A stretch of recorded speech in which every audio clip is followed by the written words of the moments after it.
Kita lanjutkan Doncast. Kami berdua lagi ngobrol dengan Mas Toto. Ya, pertanyaannya Bang Don, mekanisme istilahnya toolsnya sudah di tangan kita, mau atau tidak kita pakai, tapi outputnya. Pertanyaan yang sederhana soal outputnya atau begini saja deh. Kalau sudah dengan sistem seperti ini, apakah kita bisa berharap menghasilkan presiden yang terbaik? Mungkin tidak dalam konteks 5 tahun ke depan. Karena ada sebuah proses adaptasi yang menurut saya sepertinya juga partai akan gagap.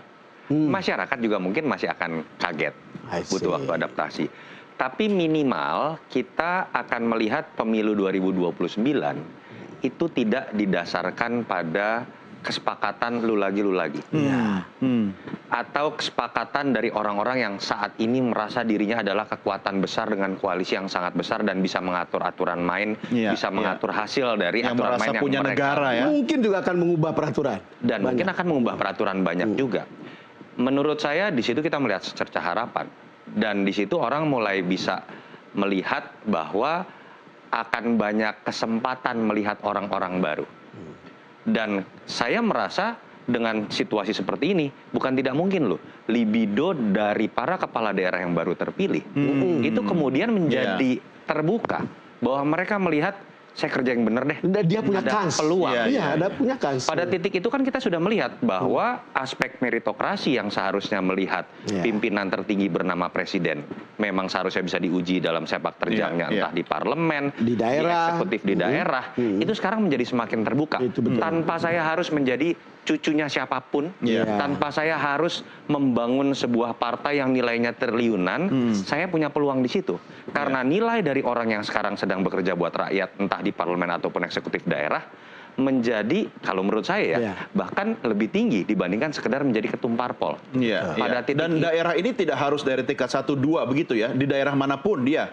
Di daerah manapun, tidak lagi sekedar. Bisa saja bupati, wali kota, kalau dianggap. Bagi mereka yang menganggap dirinya mampu dan siap, mestinya ini saat terbaik untuk mulai tampil sebaik mungkin dalam kinerja. Tampil sebaik mungkin. Karena nanti yang terjadi di menuju 2029, Bang Don, partai-partai itu akan butuh orang-orang seperti ini. Yang populer dalam arti bukan dalam konteks namanya dikenal saja ya. Populer karena kerjanya. Populer karena dicintai oleh rakyatnya. Mas Toto, bukannya kata-kata ini dulu sering kita dengar, yang penting saya fokus kerja aja. Betul, problemnya adalah kita tidak punya sistem untuk memastikan dia tetap menjadi orang baik. Itu tadi yang harus kita kemudian pastikan dalam perubahan. Lalu apa jaminannya sistem ini akan menjamin dia tetap jadi orang baik? Kalau partainya belum orang direformasi. Baik pun kalau dikasih kekuasaan, baru kita akan tahu aslinya seperti apa. Justru itu. Tapi kita harus menunggu kan dia berkuasa dulu kan. Karena tadi berbeda ya tadi Bang Don. Kalau mekanisme pencalonan kembali atau pencalonan itu benar-benar dibuka, diuji kembali, seperti apa yang kita lihat di Amerika Serikat deh, akan kelihatan kok boroknya. Contoh deh, Joe Biden, dia tidak borok. Tapi kemudian ketika dibuka dalam konteks menuju konvensi, orang lihat dia ketuaan ya.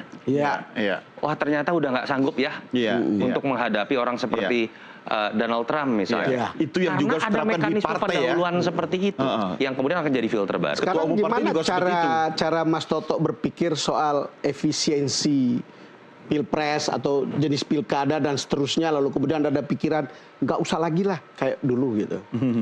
Soal ini katanya ini tidak efisien. Bang Don, yang disebut dalam efisiensi dan efektivitas dalam konteks politik itu konteks politik itu beda dengan bisnis. Dalam konteks itu kita bicarakan return on investment ya.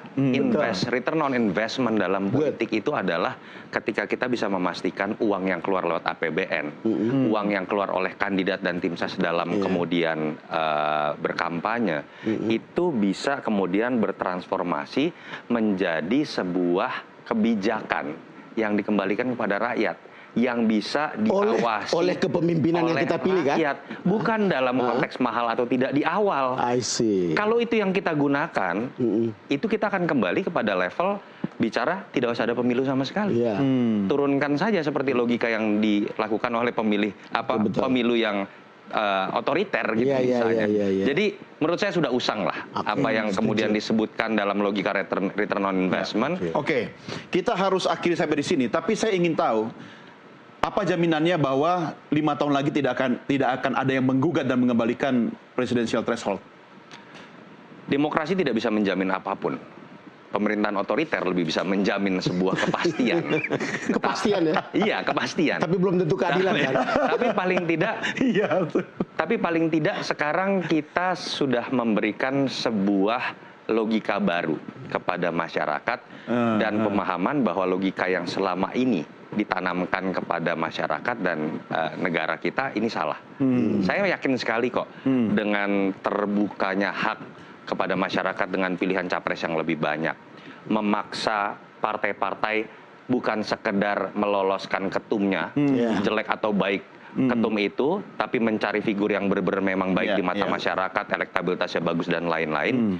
Itu saya meyakini dalam logika market, kita pasti akan, masyarakat pasti akan ikut mendukung. Dan saya yakin juga ini bisa diterima oleh beberapa partai yang menurut saya ada tanda-tanda mereka akan memanfaatkan ini dengan maksimal. Walaupun nggak berani ngomong belak-belakan, Bang Do. Pasti belum sekarang. Menterinya baru 3 bulan. Oke, Mas Toto, thank you. Thank you. Mudah-mudahan kita bisa ngobrol lagi ya sambil kita mendebak-debak siapa orang baik yang akan tetap baik ya. Dan paling tidak kita awasi dalam waktu dekat jangan sampai kewenangan yang diberikan oleh MK kepada DPR disalahgunakan atau diterjemahkan dengan semangat yang berbeda dari putusan MK. Kita tunggu aja omnibus poll-nya ya, biar tuntas mah. Oke, pemirsa, kita akhiri sampai di sini Doncast, tapi tetap saksikan Doncast hanya di Nusantara TV. Terima kasih bagi Anda yang sudah like, share, subscribe dan juga komen. Saya Doni The Kaiser. Dan saya Don Bosco Slam. Sampai jumpa, salam Nusantara.